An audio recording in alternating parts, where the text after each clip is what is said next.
This is Transqat. What is Transqat? Transqat is a safe space. It's a place for respectful conversations about transgender issues.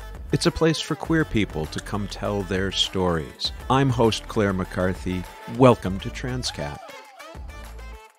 Today's episode is a conversation with author and political cartoonist Eric Orner. I recently read his 2021 graphic novel, Smahtguy, The Life and Times of Barney Frank. Now, if you're not familiar, Barney Frank was elected to the Massachusetts House of Representatives back in 1972. 8 years later, he won election to the U.S. House. He remained there by wide voter margins until his retirement in 2013. In 1987, a time of no small crisis for the gay community, Frank came out.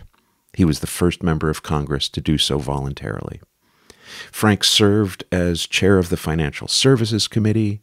He co-sponsored the Dodd-Frank Act, which sought to regulate the abuses in the subprime mortgage industry.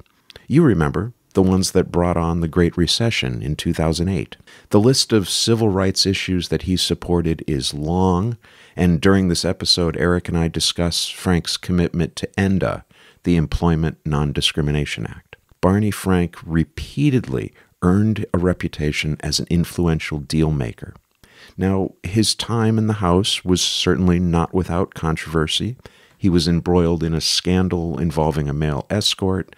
He has been criticized by the trans community, which felt abandoned during the fight for ENDA. In this conversation with Eric, we talk about the congressman, but we also talk about Eric's own career and what led him to creating this masterful graphic novel. So when were you in Boston? My freshman year was 1981, and I lived there. I still live there but life took me elsewhere. I lived there for 20 years. I left end of 2000. So I did my undergrad work at BU, and I was 81 as well. Where were you? What school were you at? I went to Tufts, which was, I went to Tufts, but what happened to me, I was just telling somebody about this earlier today. All I wanted to do was draw. I've had to do lots of other things in life, which I'm willing to do as long as I make time and space to draw. But I literally can't remember going to a single class. All I did was use my word processor to type these missives to local editors to print my cartoons. And at the end of 81, who picked them up back then? Phoenix, the Boston Phoenix was my college. That newsroom, scruffy newsroom on Mass Ave. And my whole goal was I understood that if I flunked out, my parents were going to pull the plug on me and I'd either have to go back to Chicago or I'd have to learn how to be an adult, which I wasn't quite ready to be either. I wanted the dorm, the health services, the food, even though it was rotten, and then to be able to spend my whole every waking hour drawing for the Phoenix. And they had me draw, everything from political cartoons to illustrations for record reviews and restaurant reviews. Sometimes there'd be a good trial, and I'd go be the courtroom artist. So oh wow, so great, jack exciting. Of all trades there. Yeah, I mean, this is like as an illustrator. Yeah. So when did that narrow into political caricature? What happened was I wanted to be a political cartoonist. That was my goal. And so that was always the stuff that I did earliest. What happened was in the late 80s, after college, I landed a really good gig as the full-time editorial cartoonist for the newspaper in Concord, New Hampshire. It's called the Concord Monitor. It's a good, one of these 200-year-old Yankee dailies that somehow still managed to survive, and is still a great paper, daily. And they were willing to put a cartoonist on staff. That was wonderful, except, being a young gay guy, closeted in Concord, New Hampshire in 1985, the advent of HIV. New Hampshire at the time is not New Hampshire today. I used to tell myself it was as if somebody had, tacked a few really mean counties from Mississippi up on, underneath Quebec. It was a tough place. I eventually quit because I didn't want to live there, and you couldn't do the job otherwise, which I still regret quitting. But I came back to Boston without a plan. I just was, a young guy who wanted to be where there were gay people. And, I was going to bars a lot and doing what you do when you're a kid. And I started to draw only really for my own entertainment what I'd see out at the bars at night. At some point, I showed them to the editor of Bay Windows, and those cartoons sold, and they became my comic strip, Ethan Green, which, I had 4 books from St. Martin's Press. I mean, Ethan became a thing, and my life is a series of like plan Bs that end up plan A. So, because Ethan was just, I had quit a drawing job. That was the whole goal of my life. Now, Right. now I have to do something else. Eventually, I mean, all kinds of terrible stuff. Like I eventually went to law school and did, but Ethan was just for fun, as a sop to my disappointment. Then Ethan became something that was actually a lot of fun to do. So I'm making I have a very long, convoluted professional life of having to go back and forth between making a living drawing and not making a living drawing. And for me, for a lot of people like me, that means academia. People smarter than me get a job teaching. But I came from a very political family. For whatever reason, I always say it's like a kid who grows up in a, a Pontiac dealership family might not give a damn about cars, but he knows how to sell them. I can write a speech. I can make sure your signatures pass muster with the county clerk. I can write talking points or a position paper or research the law on something. I'm just I just learned that that's the kind of family I grew up in. So my day jobs were always public policy oriented, working at the State House. I went to law school, not quite at night, but late afternoons, so that I could work at the State House, then go to Suffolk to, Do the law degree. Yeah. yeah. And what I'm getting at is one of my day jobs became congressional aide, first in Boston and then in DC. And even now, another job I had much later in life, was the chief liaison for New York City to HUD. I worked for the chairman of the New York City Housing Authority, NYCHA. And I guess what I'm trying to say is my day jobs have turned into all these plan Bs because all I really wanted to do was sitting at that drawing table, you know, working for the New Yorker, but that just not panning out. So I have to get these jobs. And what's funny at this stage in life is those jobs have turned out to become great fodder for creativity. Creative, that's what Smahtguy was. I wouldn't have been able to write it had I not been there. Well, So that's and Smahtguy is the reason I reached out to you. yeah, You seem to be pronouncing the R. I've gotten And about that lady. I not at all. I mean, for some reason only recently, and I'm not sure what this is. Smart guy. I mean, like I it know is. I worked in the state house, so I know how to talk like that. Yeah. I And the yeah. beauty of that word is, of course, that it enshrines the Boston accent. Well, and I kind of forget you. I forget I'm talking to somebody from New England. See, Yeah, I yeah, end yeah. up when I'm talking to somebody from Texas, it seems performative when really, I mean, the whole book is written in that vernacular, Hmm. but I'm not trying to be, you know, it's colorful enough without me overdoing it. So that's Exactly. kind of where I fall with it. And it's an accent that is easily overdone.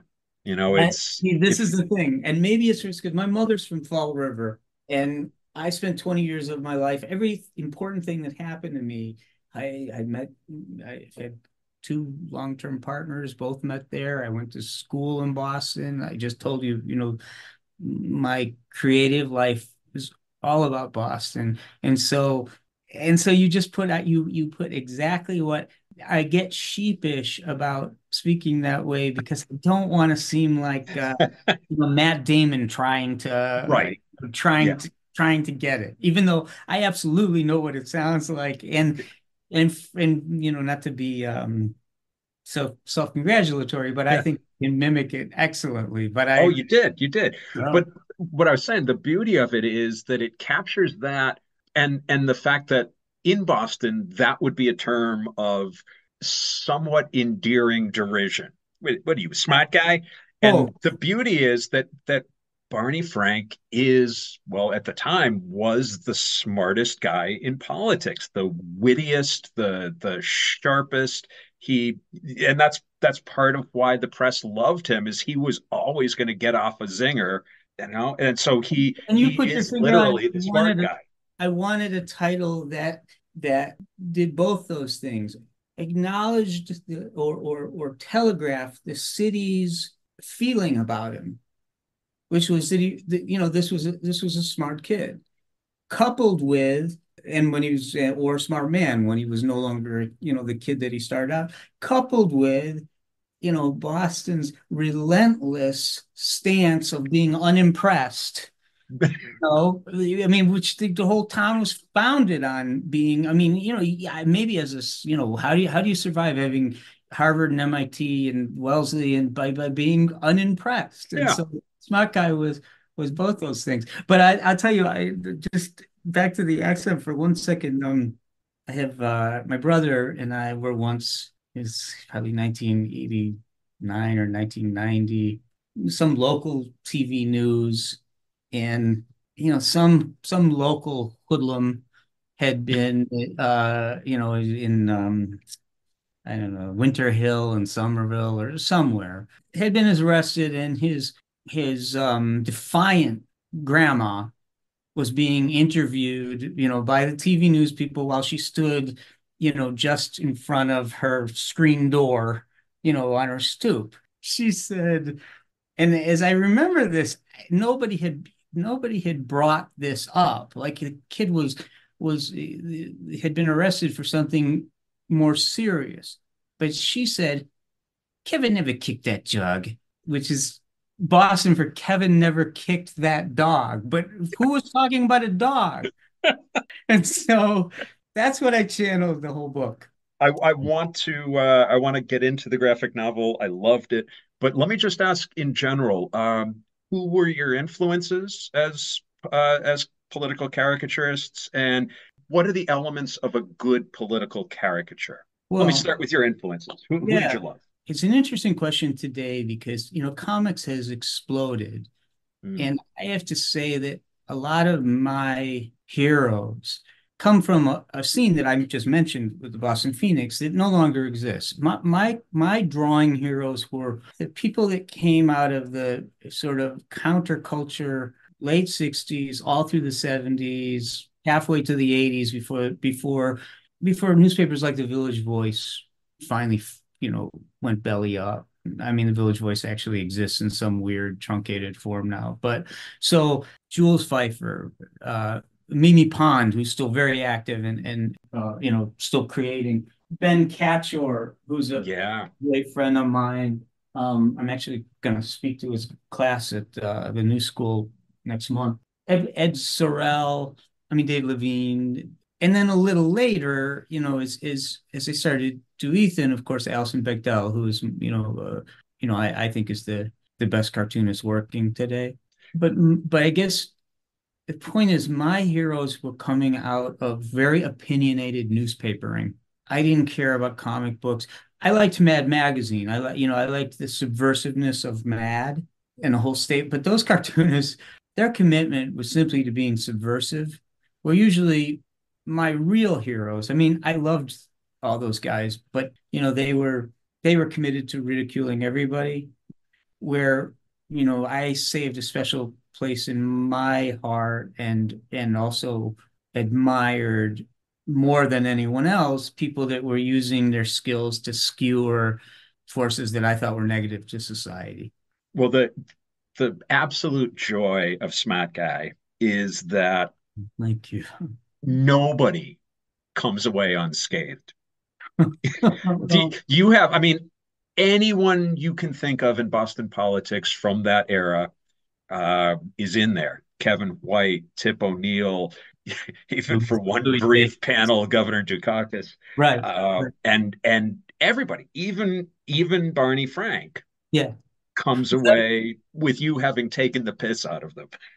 I mean, that was kind of my, that was the world that I suddenly, I got to Boston, and, suddenly I had like a sexuality that was okay, that was acceptable, where I felt I was wrong about this. I don't know if you can see in the poster over my shoulder. That's Harold Washington, the first black mayor of Chicago, a great hero of mine, but I never felt comfortable becoming an adult in my hometown. I had to move away Hmm.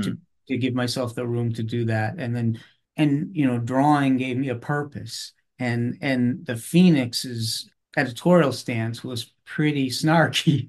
So actually the whole reason that my job with Barney started because I had done a cartoon where I made fun of, or didn't make fun of, I skewered the cardinal at the time, Bernard Law, who eventually, Yeah, you and know, rightly so. that's so, and the writing in the cartoon, at some point, somebody introduced me to Barney weirdly the week that cartoon had appeared. And he said, "Oh, I saw that, you can write as well as draw." And then he said, "So if you're ever broke, and like most artists I know are, and you need a job, call me up," which I did eventually. And that's how that, but it was through having an editorial slant. That was. What did you do? You were a staffer for him in DC, right? I Or started out in Boston. I was, I mean, eventually I went to law school because in order to have a better paid job, he could pay me better and give me better work if I got a law degree. But I did everything from, well, I mean, New England oriented stuff. Barney's district, Barney represented, wait, before I say any of this, it was important to me when I started to do this book that, one, it wasn't like a Devil Wears Prada. It wasn't. I'm not even. There's one cameo of me, but I have no role in Smahtguy. Like I'm not. right, It wasn't a story of my life working for the congressman, because my feeling mostly was, who cares?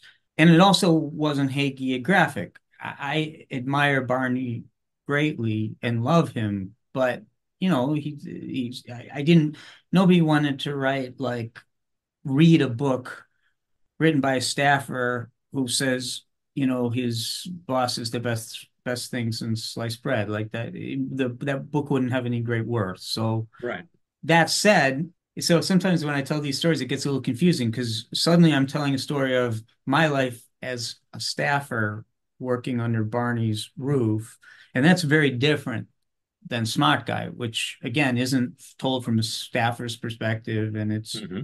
just more of a straight on, like, here, here's a story of a very interesting man and his struggles. But in Boston, as a staffer, one of the things that I did was, Barney's district included coastal Massachusetts along the southeast coast. So that's New Bedford and Fall River. It's a big commercial fishing port. New Bedford is one of the biggest still working commercial fishing ports in the country.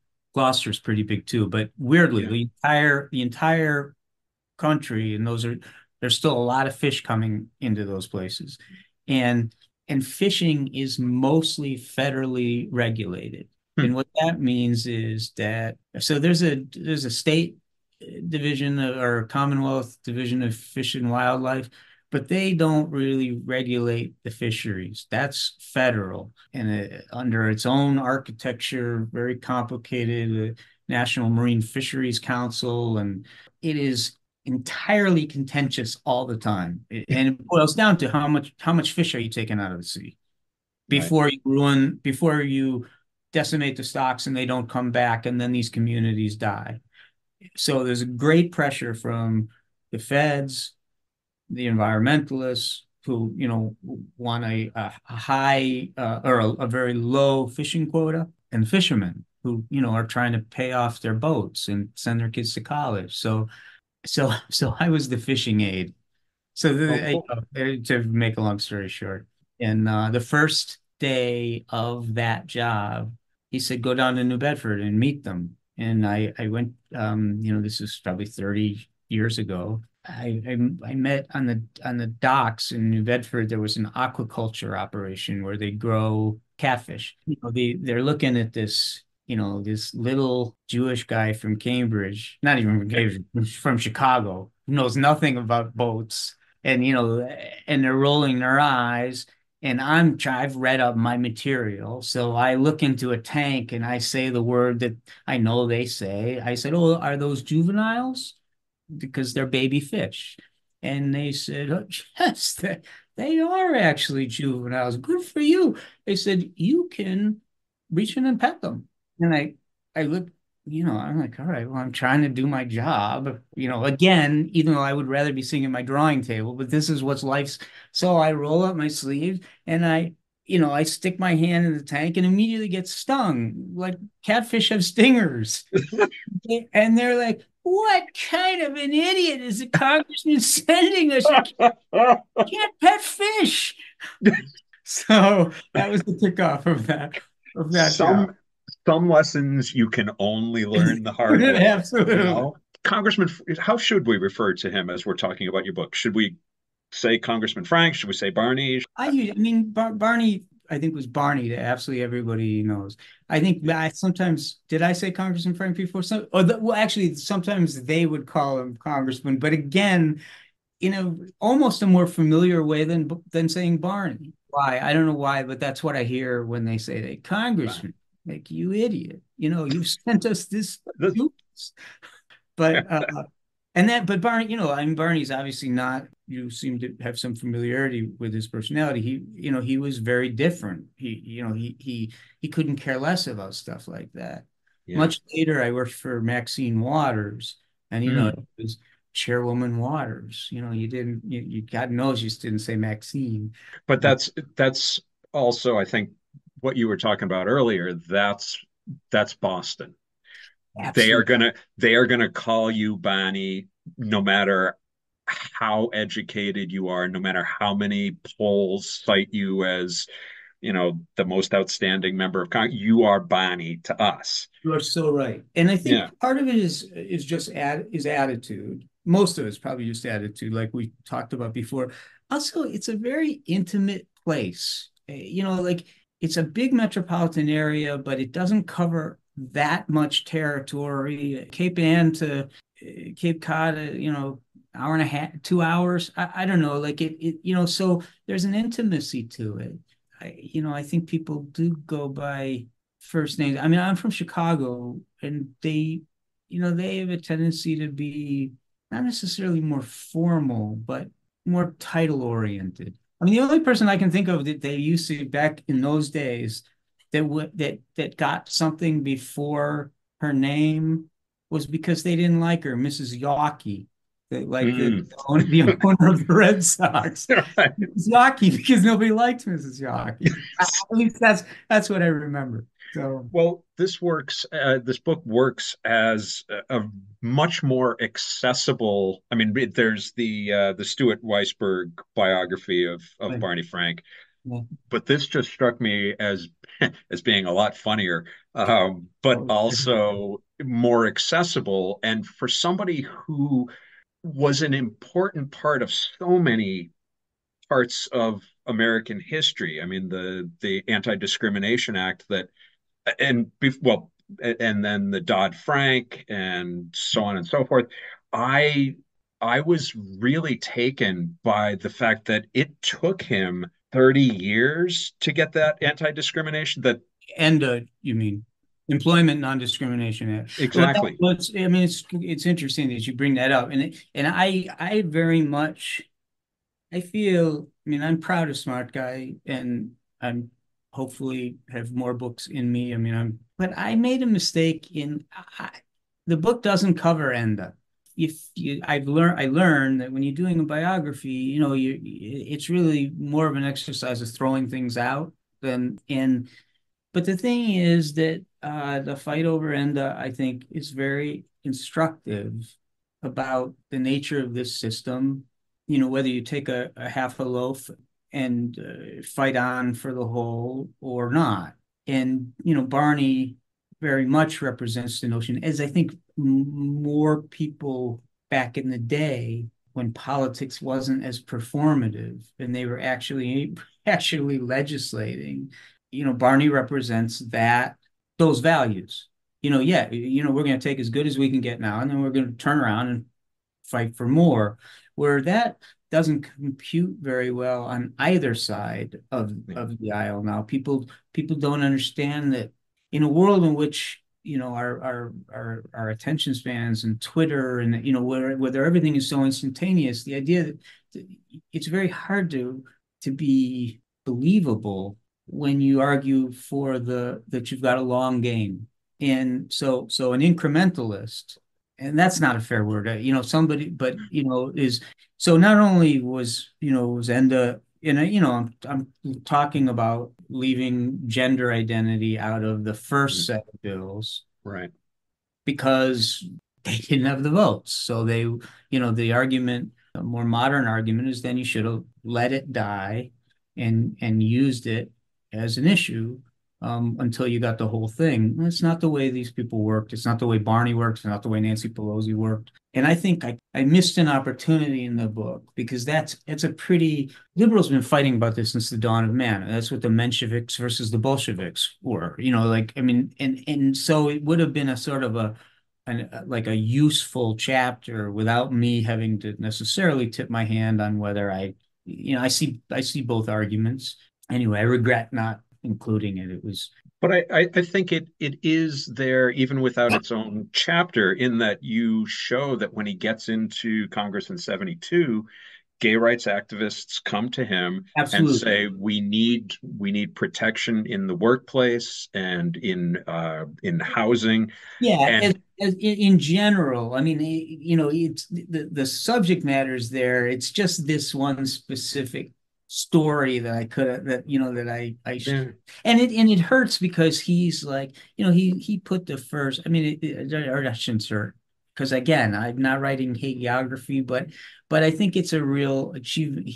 There's a guy, I don't know if you know, Diego Sanchez, a trans man, somebody I admire so much, and was on Barney's staff and was the first trans congressional staffer. And most of the people in that building weren't about to hire a trans person. When Barney hired somebody that was trans, that was a pretty unique moment. And so he always, and he still, I mean, I saw him in June where, he spoke for, we had a book signing in DC in June, and, he spoke for 20 minutes on trans rights and this, where they are at the moment. So anyway. that gap as we watch Barney go through his career from 72 till 2007, when he finally gets it through, and you get a sense of, oh my God, that's commitment. That's, that takes a long game, Long as you game. say, and it takes the ability to compromise, the ability to know that balance between you're not going to get everything, but how much is enough. Right. And yeah, there was a sense at the time that we as trans folks had been left Yeah, hanging. absolutely. Uh, I and remember, and yeah, and it was painful, but anyway. how did you approach, because you actually begin the graphic novel with this, but how did you approach presenting the scandal? Because unfortunately, with all the really important, impressive accomplishments that Barney had in what, 30 years in Congress, Yeah. it's the scandal. Yeah. So how did you approach that? What did you want to be in the book? Well, I started drawing the book in late 2017. So Donald Trump was already president. And, as sex scandals go, Barney's have gone from, being pretty explosive to, to forgotten about. And yet I didn't, I mean, really, I think most people, most people are very vague about the details of it, unless they are really old timers from Massachusetts, because 30 years is a long time. And Barney had like a complete other shelf life after it. Which was Sure. weird, but it's as if, Anthony Weiner had continued to be a congressman, and at some point you forget about Carlos Danger or whatever. But it was important to me, like, and I told him this when I started to draw it, like, this is going to have to be warts and all. And I might even just start with the scandal, just to get it out there. Right. And I think as a literary device, I think that worked. It's, not so unusual that you start with the most dramatic moment and then you work back towards it. What I had to fight against is the notion that it's also quaint now. Oh my God, a gay scandal, ooh, and like with a prostitute. But, you know, but it was still, today, if you woke up, George Santos was having a male prostitute like turn tricks in his apartment when he was, I don't know, shopping at Sephora or whatever he did. Barney was up in the district meeting with constituents. I'm not sure George Santos actually did anything like that, but the details are pretty juicy. So I thought that I had to fight. I had to work against the notion that everybody's, in the last since 1989, everybody has seen everything 8 times. Yeah. Who's going to be scandalized? There's that impulse, but then there's the thought of like, well, actually, this is still pretty unusual behavior, and Barney did. He got wrist slapped for doing. He wrote a letter to a DC probation officer to say that this kid's got some worth and he's trying to pull his life together, which turned out to be he wasn't trying to pull his life together. But there was a lot there that I thought was still that I couldn't gloss over. And I Yeah. didn't want to gloss over because I thought it showed like that, I think it's interesting when we recognize that, people can be very high functioning in one way and Yeah. and cascading disasters in another. Yeah. Um, But one of the things that comes across very clearly in your book is Barney's approach or his way of looking at it was very matter of fact in a way that, with the advances in gay rights since then, it shines a real light on it as well. I was closeted. yeah. How can you expect somebody that you force into the closet to have healthy relationships? And And, that I wanted to rip that page out of your book oh, and tape good. it to the wall. It was like, Do it. yes, I'll send you another that's copy. that's the message, right? Is that if you're going to force us into the closet, if you're going to try to erase us, we're not going to have access to healthy choices. Right. And he was unusual always in that he's completely just in terms of his personality. He's the antithesis of this slick, packaged, poll-driven, focus grouped Right. politician anyway, on anything. He doesn't dress the part, he doesn't act the part, he's not smiley, he doesn't want to kiss babies anyway. But then when it comes to a sex scandal, I think the reason that he survived is he just stood up there and he just explained it. He explained himself. He said, "Here's what happened." It's as if a modern politician, like the one we mentioned a minute ago, stood up and said, I've been going online and sending pictures because I'm sexually unhappy at home." People don't say stuff like that, but No. Barney's sort of blistering honesty about his own situation, I think, allowed him to survive that moment when everybody was, there was a great pile on. and he wasn't expected to survive. And certainly, I feel like this cost me. I didn't get a review in the Globe, and I think it's because I made shit of them in Smahtguy. But they were these macho Irish guys, Sure. everyone more good looking than the next with their teeth in their hair, and they're all editors at the city desk, and they're clutching their pearls because this is a little too much gay stuff to talk about. Yeah. So Frank must go. That was their great, and these are liberals. But they're Yeah. liberals of like they're liberals of a certain, not Teddy Kennedy liberals, but Bobby and Jack liberals, where, Yeah. it's fine, but do we have to talk about the fruits? That's kind of their, but even Well, then, along those lines, your portrait of Kevin White, I mean, I have to say Kevin White, like, I mean, my problem with all this is that I like these people as characters. I might not like them as public servants, but and again, because I wanted to be a political cartoonist, I became, somebody that does graphic novels that would have a political tinge to them after years of being that gay cartoonist because Ethan, but although Ethan was pretty political too, quietly. But these characters, Kevin White, Louise Hicks, who I once mhm. because of the Phoenix, they wanted me to draw her, and I thought, I'm just gonna get in the car and go over there. I drove to South Boston. She's sitting in a little storefront office. And you expect a complete dragon lady because that's her politics. Instead she's like kind of a. I mean, I found her reprehensible politically, but But standing in front of approachable her, as a human. Yeah. absolutely. And Kevin White's kind of the same way. Kevin from Heaven, that as slick and way bigger. I mean, he should have been mayor of Paris, not Boston, or or a movie star. He or Paul Newman. Like, what was he doing? There you go. Being, I was lucky enough to take a class with him when I was an undergrad at BU. at He was BU. Oh, he he was was teaching already there. right just after he left office. Yeah. Interesting.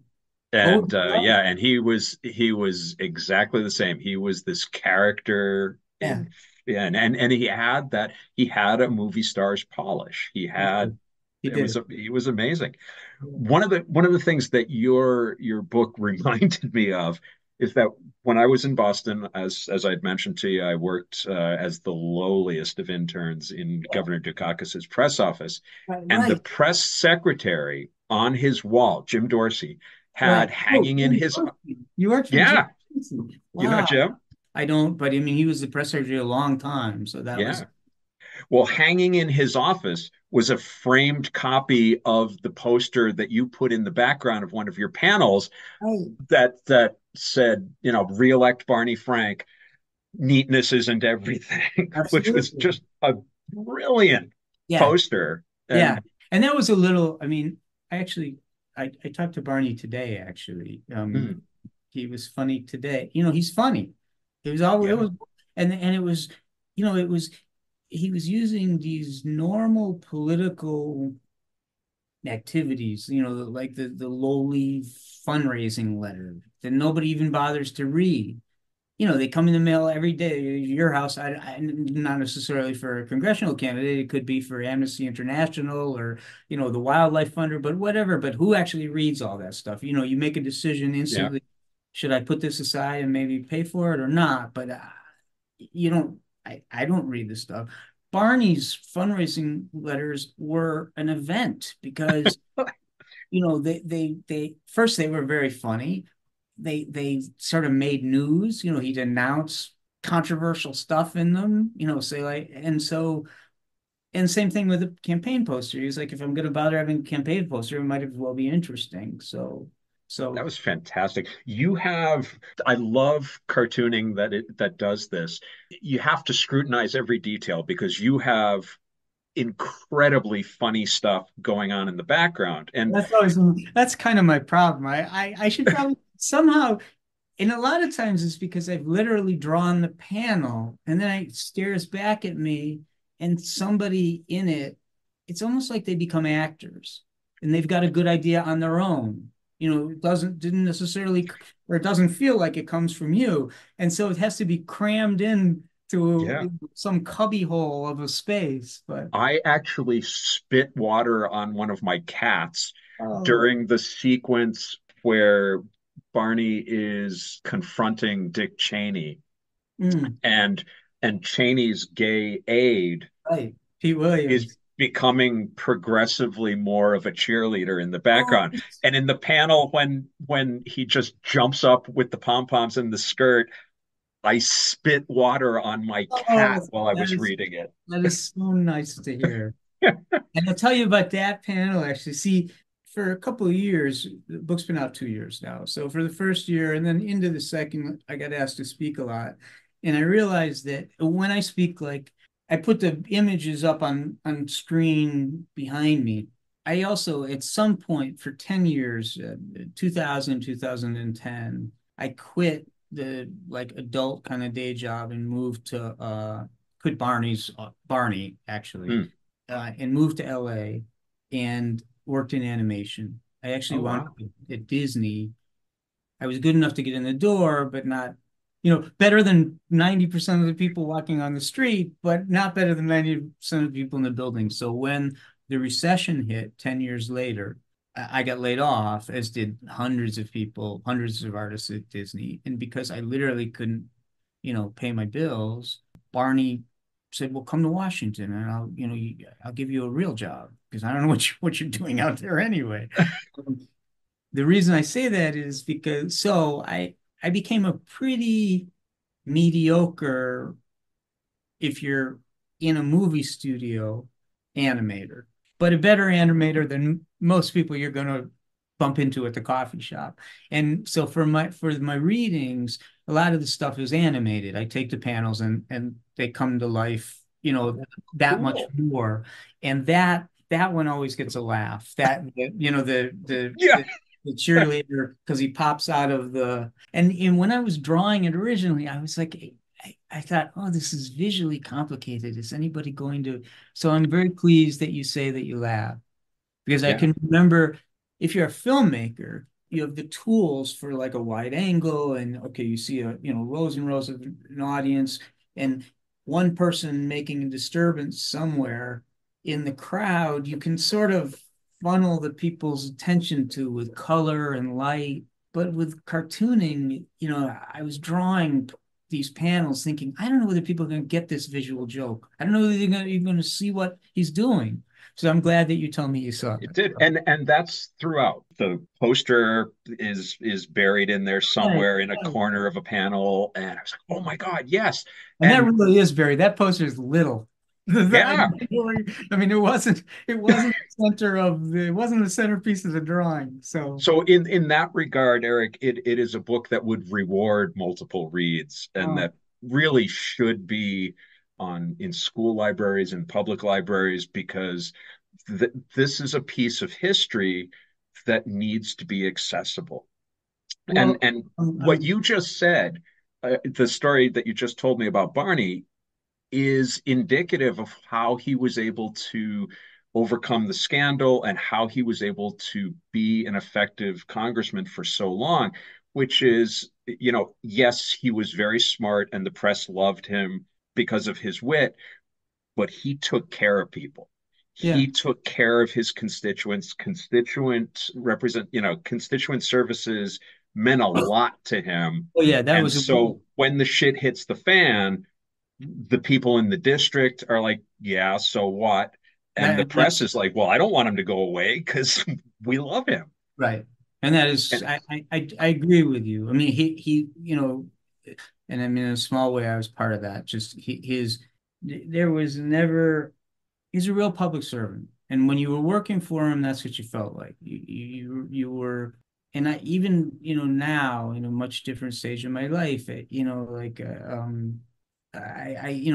Barney's critiques of how we were supposed to do our job influences me every day. You always respond to people, even if you don't have an answer. You just say, "I'm acknowledging that I've received this email." We would have 2 weeks to come up with an answer, or else. You know, Yeah. like nothing. Anyway, he's uh Well, I'm looking at the clock here, and we're going to have to wrap up. I'm sorry, yeah. but so the probably the most important question is, what did Barney think of this book? I assume he's read it, Yeah. and you've had conversations. What did he think? I think he seemed very pleased with it. Good. He's quoted as saying that he found it gratifying, and they asked him, well, what about the bad stuff? And he's like, I've heard much worse. Is sort of his attitude. I think that I think he appreciated. I mean, I don't have a lot of skills in life. I can draw. I know deeply about politics. That's good. But also, as it happens, I just, well, almost by chance, because I'm not from the same part of the country as him. We're not the same age, but like the three milieus, I guess, of his life, a deep love of Massachusetts, an LGBTQ community member, and somebody through him who knows Washington. For whatever reason, I mean, there's most things in this world I can't do. I can't fix a car. I can't give you a heart transplant. But those three things I know, and that's who he is. So I was well positioned to tell the story with it, and the fact that it's cartooning, unlike you mentioned Stuart's wonderful book about him, but to know Barney is to be a little irreverent, serious, Yes. but Hmm. irreverent. And so the medium actually works when you're talking about him. So that worked out well too. So I think, he's been I think he was pleased. And I'm pleased too, just because to let him, there are not that many people in the House of Representatives, which is extremely important, but there's more of them. So you can't, even if you're interested in history, keeping track of those people is harder. It's important to me that Barney be pushed to the front line of the people who have served in that place that we remember. And to me, some John Lewis, Yep. slightly more longer ago, not maybe the world's greatest legislator, but important for what she represented, Bella Abzug. Mm. Just American feminism. Like Jeanette Rankin, the lady who from Montana who got elected in probably 1914. So practically her first vote is, do you want to vote for American involvement in World War I? She has to say, no, I do not want to vote for that. They throw her out of office for 25 years. She gets elected again. It's not 1942. Oh God. She's been standing there. She's back after 20 some odd years. She's been there for about 10 minutes. And they're like, and there's FDR saying day of infamy. And she's like, I cannot vote for these wars. And they throw her out of office again. So to me, that's a Wow. little bit of like a mini version of the House of Representatives Profile and Courage. Profile and Courage is all about the Senate. They get all the fancy stuff. But in Yeah. my book, Barney belongs in the same volume for the House. And Me anyway, as well. Me as well. So thank you for doing this book. Last question. What are you working on? You said you were drawing most of today. What are you working on now? well, I've been doing some things for the Nation, the Nation magazine Hmm. on the safety net. Again, sort of these day jobs that I've had have put me in policy positions. I worked for the chairman of the New York, I think I said that, chairman of the New York City Public Housing Authority for years. And so I just did a big thing for the Nation on a big cartoon report on public housing, try and make that a subject that can interest people because in general, I think it's a subject that doesn't interest people, but cartoons have a certain power to change that dynamic. But I'm writing a book that's called Dear Jimmy Carter, which is about the 70s and 80s and Carter's presidency and a bit of a memoir. I had a sort of I wouldn't call it a pen pal relationship with him, but an exchange of letters with him that leads to a wider story, and that's what I'm writing about. It's not, I haven't given you much of an elevator pitch yet, but give me a No, it's enough for me to say when it's ready, please reach back out and let's do this again. I want to. That sounds like something I want to read. I would let you, and it's what a pleasure talking to you. I don't get a chance to talk to people that know these names that often, and it's not much brings me more joy than somebody who knows who Kevin White is or Jim Dorsey. Yeah, the fact that you had Mike Dukakis counting beans with like, damn you, Orner. Yeah. Which was skewering, but not entirely inaccurate. The thing is, it's funny when you do one of these things, you're like, you have to be careful not to, like, is it your perspective? And the thing is, I didn't know enough to have that opinion of him. But that was Barney's opinion. There was a lot of liberals' opinions of him. I mean, Barbara Ackerman, the mayor of Cambridge, ran against him. The same election where he won a term, it's 1974 maybe. Then he lost in 78 to Ed King, this, right. It's probably doing disservice to him, but kind of a Trumpian figure, Democratic, right wing of the Democratic Party. Then Dukakis came back to take the office again, but liberals weren't all on board. And Barbara Ackerman, I think she won 6 or 7% of the vote, but that could have been enough to keep him out of office again. Obviously, that's not what happened, but they thought he was a little stingy with social services, so hence the bean counting. Yeah. Tomorrow is the start of Pride Month. I'm going to be at Middletown Pride on Saturday the 1st. Stop by the Transqat tent and get yourself on mic. Tell me about your first queer kiss. Tell me about a role model or a mentor who helped you on your journey. Tell me whatever you like. I'm listening. While you're there, grab a card and play Pride Bingo. Hashtag Death by Bingo. Sorry, inside joke. Tickets are now available for the 37th Annual Out Film Festival.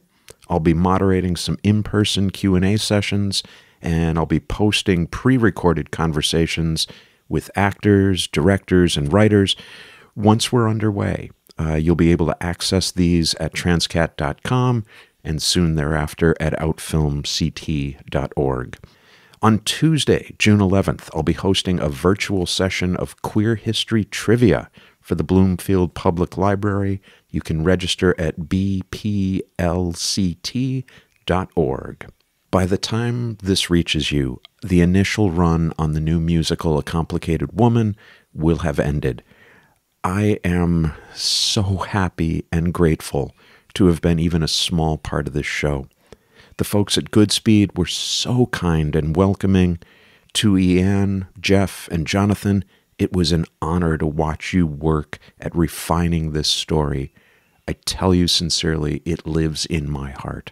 And to the cast, Nora, your smile lights up the whole room. Elle Morgan and Christian, I am singing I Chose Love in the car every time I drive somewhere. Clea, you made me love and care about a character I couldn't stand on paper. You brought her to life. Zachary, Arewa, Sienna, Brian, Danny, Dashiell, you were all fantastic. You were brilliant. Thank you for such a remarkable experience. I hope that before too long, I'm riding Metro North into the city to come see you all again. This has been Transqat. I'm Clare McCarthy. Thank you for listening. Let's talk soon. This is Sadie McCarthy. I'm Claire's niece. And you've just been listening to Transqat. It is made by one of my favorite people in the world, Clare McCarthy. Transqat is a production of Transqat Enterprises, LLC. Copyright 2023, all rights reserved. Join us on the web at transqat.com. That's TRANSQAT.com. QAT.com. QAT.com. There you'll find links to Transqat, the blog, writing projects, speaking engagements, and our PayPal donations page. Please consider supporting our mission with your monkeys. Monies. Your monies. Your monies. Not monkeys. Please consider supporting our mission with your monies. Any monkeys will be gratefully received as well. Follow Transqat on Instagram, Facebook, Twitter, and YouTube. On TikTok, we are @TheRealTransCat. Want to tell your story on air? Or ask Claire a question? What is the deal? She has all the answers. Or suggest a guest or topic for an upcoming episode. Use the contact page at the website or email her directly at crmtranscat@gmail.com. crmtranscat@gmail.com. And thanks for listening. Thanks for listening. Thanks for listening.